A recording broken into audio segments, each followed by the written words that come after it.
Have you ever considered that Pokemon Legends CA's Wild Zones don't actually matter? I mean, think about it. If they didn't exist, you'd still arrive in Lumiose, solve the Rogue Mega Evolution problem, and finish the game in exactly the same way. And yet, these zones are supposed to be this big world-building feature. Take Wild Zone 18 for example. There's an Alpha Salamence just casually hanging out in front of an apartment. Since NPCs still work inside the other Wild Zones, then that must mean that the building hasn't been evacuated. So in what universe is this giant lizard not a safety hazard? As much as I'd like to give you an explanation, the game never provides one. My point is that the Wild Zones hint at so much potential, but because none of it is actually explored, they end up feeling more like a rough draft. Now to be clear, this isn't going to be one of those videos claiming the franchise is ruined because the wall textures aren't 3D. I've been playing Pokemon since X and Y, and despite all the flaws I've seen over the years, I still kept on coming back. I mean, who doesn't love throwing spherical objects at wild rodents and making them fight each other? But when it comes down to the Wild Zones, they fail to use that very core loop I just mentioned. In every previous title, routes mattered because they were tied directly to progression.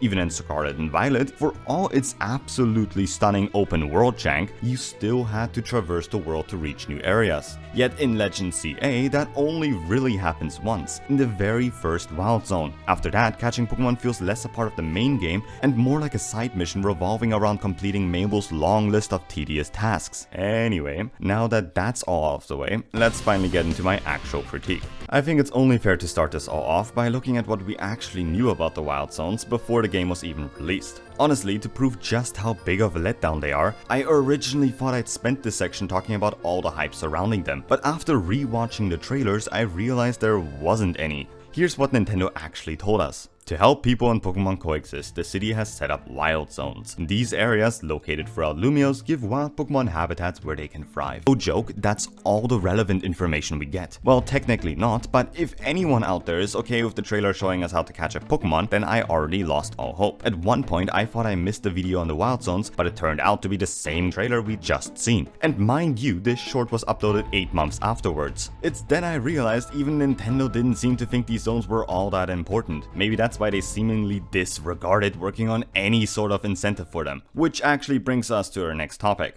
Look, I'll be honest, not everything about the Wild Zones is all that bad. For example, showing players which Pokemon they haven't yet caught in that zone is actually quite useful. On paper, it creates a clear goal for each zone and gives you a reason to explore them. However, once you realize that a complete zone has nothing left to offer, that feature collapses under its own design. And because Pokemon you've caught in one zone count as caught everywhere else, you end up spending even less time exploring the remaining zones. Personally, I don't think I spent more than a minute in Wild Zone 9, and maybe that's actually for the better, cause as it turns out, all that's in here is a shitload of scaffold. To try and counter this whole incentive problem, the game has new alpha Pokemon start appearing in older, already unlocked Wild Zones. And this sounds like a solid system, right up until you realize how poorly it's implemented. Turns out the notification to alert you of this only comes as a tiny pop-up after completing a main mission. While I was gathering footage, I've noticed that a giant alpha camera just suddenly showed up in Wild Zone 8. This ended up reminding me of the same question I had earlier. Why is an alpha Pokemon right next to working NPCs? Since I'm genuinely curious though, if you know of any other unexplained occurrences in these Wild Zones, feel free to share them in the comments. And while you're down there, if you'd like to support the channel, I'd really appreciate it if you'd left a like and subscribed.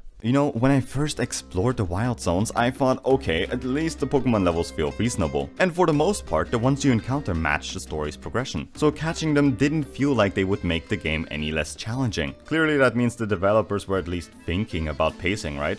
Nope. Turns out all those attempts collapse the moment you realize how fragile this balance actually is. For the best example, let's take a look at one of the 3 mandatory side missions the game has you complete at the start of the game. Specifically the one where you trade for a Heracross named Boyce, or Bois, however you choose to pronounce it. Let me be clear, this thing has 500 stat points and its Mega Evolution pushes its attack to 185. For context, that's stronger than Ultra Necrozma, Primal Groudon and Mega Rayquaza. I mean, the Wild Zones were already under enough pressure to feel meaningful because for the most part, catching Pokemon's the only reason to go there. Well, as it turns out, that's not entirely true. The game actually does try to add in a layer of additional incentives by filling the zones with items and TMs. And while giving the impression that there is something to find everywhere is a fine idea in theory, in practice this is almost criminally executed. Not only are missing TMs not tracked, but there's no log, no hint, nothing. You're expected to dig through every corner of a zone with the hope you didn't miss anything, and if you did, tough luck. By the time you've hunted down the last few, your Switch 2 is already gasping for air. Because let's be honest, this console barely has enough battery life to qualify as a handheld. What makes this worse is that previous generations actually improved on this. In Scarlet and Violet, for example, major TMs are either handed to the player directly or found in multiple locations. In Legends ZA, by contrast, these TMs mostly serve to make the wild zones look larger than they actually are, without giving the player any meaningful sense of progress. And you know what this all leads to? The freaking colorful screws. I thought I found them all, but after returning to get the last Canary plush, there were still more missing screws. In the end, I just looked up what the reward was, and it's just a big Canary plush that doesn't even do anything. This whole thing just brought back painful flashbacks to Zelda's 900 Korok seeds.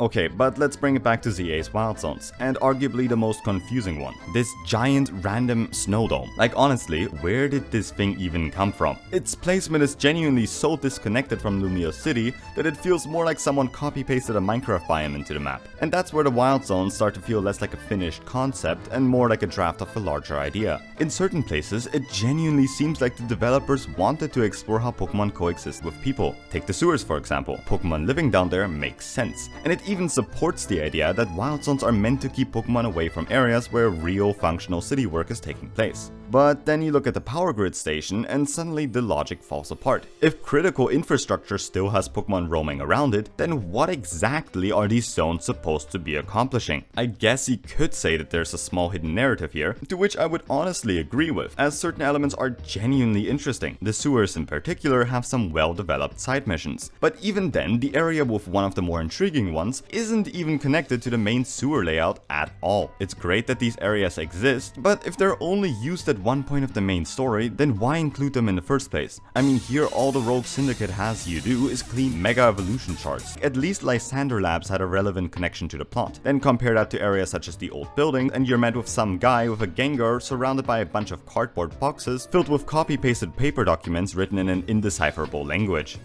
Oh, and also this painting of Professor Laventon, which again, why is that just randomly here? But you know, at least the broader Wild Zone system was included in the main plot, right? Well, think again. Basically, the only meaningful time the game engages with the Wild Zones is during a mission where you find out a bunch of people are protesting about them. That's also where we're told that Quasarticle Inc. is supposedly trying to find a long-term sustainable solution for the sudden surge of wild Pokemon arriving in the city. To me, that framing suggests the Wild Zones are meant to be a temporary measure until the city figures things out. But that promise never materializes, as even after completing the game, nothing changes. Well, aside from the fact that they decided to respond to this clearly heated issue by making another damn Wild Zone, which perfectly leads into the next part. Wild Zone 20 should not exist. You know how I said that Pokemon X and Y were the games that introduced me to this franchise? Well, a huge part of why they left me with such a lasting impression is because of how vividly I remember Lumiose City. However, when I try to remember that city now, instead of seeing Prism Tower, I'm presented with a giant nature reserve. Look, I'm not saying the story is to blame for this. Legends ZA's plot is in my opinion one of the best ones within this franchise so far. But when the game erases the defining feature of Lumiose City in order to make room for one last Wild Zone, it feels as if the devs just don't care about staying true to their previous installments. Like, what about Clement and Bonnie? And no, I don't want to hear about how they got him. That's not the explanation I'm looking for. If nothing else, I hope this video helps explain why the Wild Zones feel like a missed opportunity. Thanks for watching.